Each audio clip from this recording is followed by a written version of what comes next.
প্রথমে মন চতুর্দিকে ছড়ানো মনকে গুটিয়ে এক জায়গায় করতে হয়,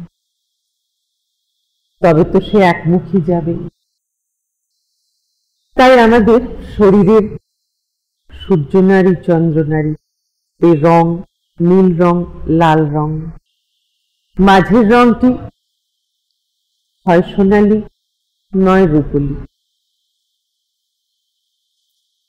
রূপলি রং সাদা,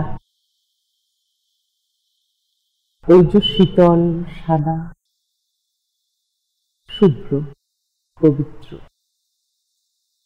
তাই মন যখন বহির্মুখী তা ছেড়ে অন্তর্মুখিতাকে স্বীকার করে, মনকে স্বীকার করতে হয় যে আমি অন্তর্মুখী থাকতে চাই। মন তুমি অন্তর্মুখী হও। শিশু সমাজে ছোট থেকে বড় হয়, অন্যে তাকে বলে এমন করো, সেও শেখে অন্যকে বলতে হয় অমন করো। এমন শেখে না, নিজেকে বলবে কেমন করো।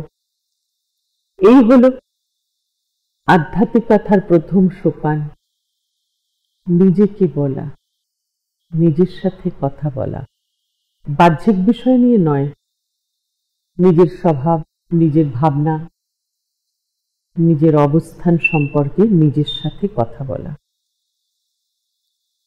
কেউ বলবে আমি তো নিজের সাথে কথা বলি, বলো বই কি সারাক্ষণই বলো অন্য বিষয়, বাইরের। তোমার ভেতরের অবস্থান নিয়ে তোমাকে তো শেখানোই হয়নি। আত্মা পরমাত্মার অংশ, আত্মার অধীনস্থ যখন তোমার মন হয়, সেই পথে যাওয়াকে আধ্যাত্মিক বলে, অধিআত্মিক। মন যখন আত্মার অধীন, তখন সেই পথকে চলাকে বলে আধ্যাত্মিক। ঈশ্বর কোথায় আছে? তোমার প্রাণ যেখানে আছে। প্রাণ কোথায় আছে?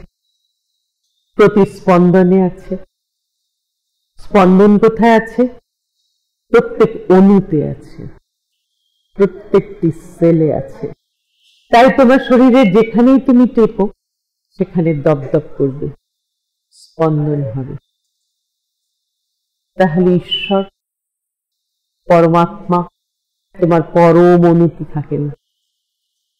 তোমার জানার ইচ্ছে নেই। বাহ্যিক জগৎ বড় আনন্দ, বাট মন আনন্দ ঘন হয় না।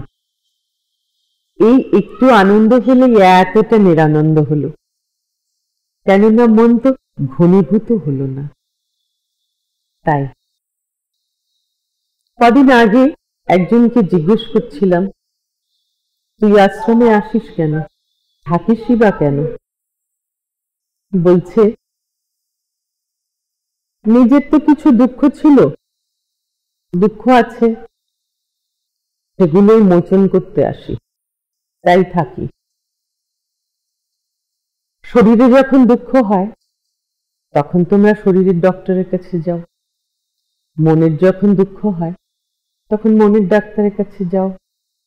তাতেও সবকিছু সুখিত হয়ে যায় না। এরপরেও যখন সুখ পাওয়া যায় না, তাহলে শরীর মনের উপরে, শরীর মনের অধিক প্রাণের খোঁজে যেতে হয়, যে প্রাণ স্পন্দন দিয়ে তোমার প্রত্যেকটি অণুপরমাণুতে ঈশ্বর স্পন্দিত হচ্ছেন। যতদিন জীবিত ততদিনই স্পন্দন। তাই জীবনটা খুব ইম্পর্টেন্ট। আসাটাও জানা ছিল না, যাওয়াটাও জানা থাকবে না। যা করা জীবনটুকুতে।